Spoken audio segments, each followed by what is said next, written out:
Leaders of the scientific community, most of whom are also Democrats, are voicing relief now that the Trump administration has nominated Kelvin Droegemeier to direct the White House Office of Science and Technology.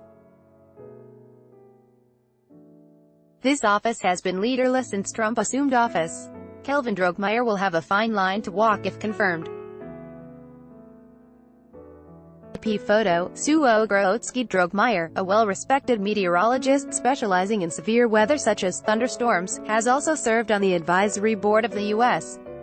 National Science Foundation.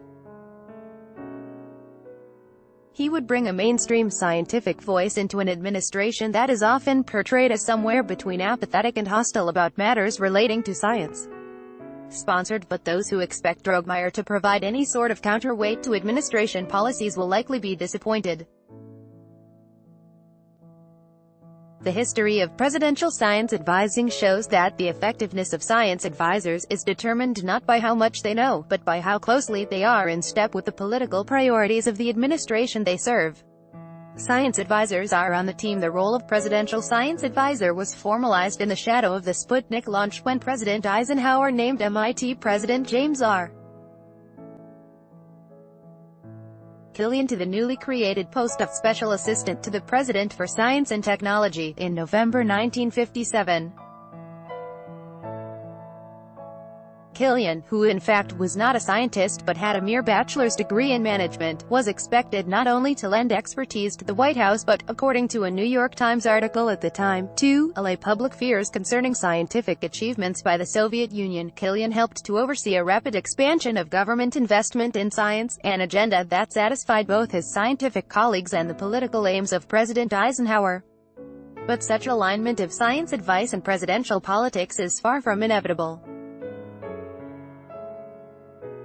Jerome Wiesner had a seat at the table, second from left, in the Kennedy White House. AP photo, Byron Rollins. Several years later, President Kennedy's science advisor, Jerome Wiesner, advised against sending a man to the moon, counsel that was decisively rejected, with momentous historical consequences. A decade later, President Nixon got so fed up with advice he was getting on missile defense and supersonic transport that in 1973 he eliminated the science advisor post. With the support of Congress, Nixon's successor, Gerald Ford, re-established the position of science advisor in 1976, as head of a newly created Office of Science and Technology Policy. But the age of innocence was over, and only the most naive observers could continue to believe that presidential science advice could somehow be held separate from national politics. Under President Reagan, science advisor George Keyworth II, a nuclear physicist, aggressively advocated for the president's highly controversial Star Wars missile defense system and notably attacked the news media as a narrow fringe element on the far left of our society because of alleged bias against administration policies. More recently, President Obama's science advisor, John Holdren, also a physicist, was an outspoken advocate for the president's energy and environmental policies. In their times, Keyworth and Holdren were both subjected to energetic critique from those in politics and the media who disagreed with the positions that each advanced. John Marburger, left, knew his job was to back up the president. AP photo, White House, Chris Greenberg. Most notable in this regard, however, was John Marburger, also a physicist, and science advisor to Republican President George W. Bush. Marburger in fact was a Democrat, a respected scientist and university administrator, and unlike Keyworth and Holdren was a low-profile player in White House politics. But he was skewered by Democrats in Congress and their allies in the scientific community for failing to oppose Bush policies on issues such as stem cell research and climate change, even though he would surely have been fired had he done so. Science advisors are not apolitical nerds, high-level versions of Bill Nye the Science Guy on tap to answer a president's questions about why the sky is blue or how a barcode scanner works.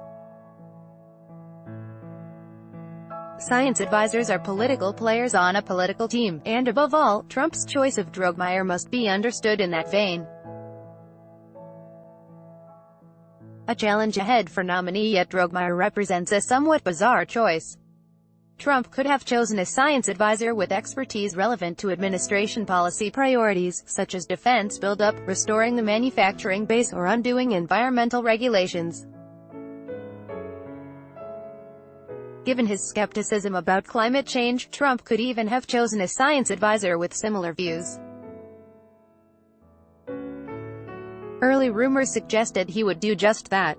Instead, in Droegemeier he has selected an expert on weather and climate who seems, although his public statements on the matter are few, to agree with most other climate scientists that human activities are contributing to a changing climate. So Droegemeier comes into his job holding a view that sharply contradicts a conspicuous public position taken by the president. As we have seen, this is not a proven formula for success. Perhaps vouching for now NASA Administrator James Bridenstine paid political dividends. AP photo, Gerald Herbert. Why Droegemeier, then? For one thing, within the Trump administration he likely has the support of NASA Director and fellow Oklahoman Jim Bridenstine, at least in part because Droegemeier supported Bridenstine's nomination for the NASA directorship by providing public assurances that Bridenstine was not a climate skeptic. For another, Droegemeier has the endorsement of Oklahoma Senator James Inhofe, a powerful Trump ally who is a climate skeptic. So perhaps Droegemeier's selection is just a matter of smart political triangulation, a man who has the confidence of political leaders of a state where Trump won with more than 65% of the vote, and also just happens to have unimpeachable scientific credentials, is a rare political commodity. Assuming he's confirmed by the Senate, whatever role Droegemeier ends up playing will be one of service to the political agenda of the Trump administration. Given that Democrats have over the past 15 years or more sought to portray themselves as the party of science, Droegemeier will find it difficult to maintain his stellar reputation as scientist while also advocating policies that Democrats and their allies in the scientific community oppose. He should expect severe political weather for the next few years. Daniel Sarovitz, professor of science and society, co-director of the Consortium for Science, Policy and Outcomes, Arizona State University. This article was originally published on The Conversation. Read the original article.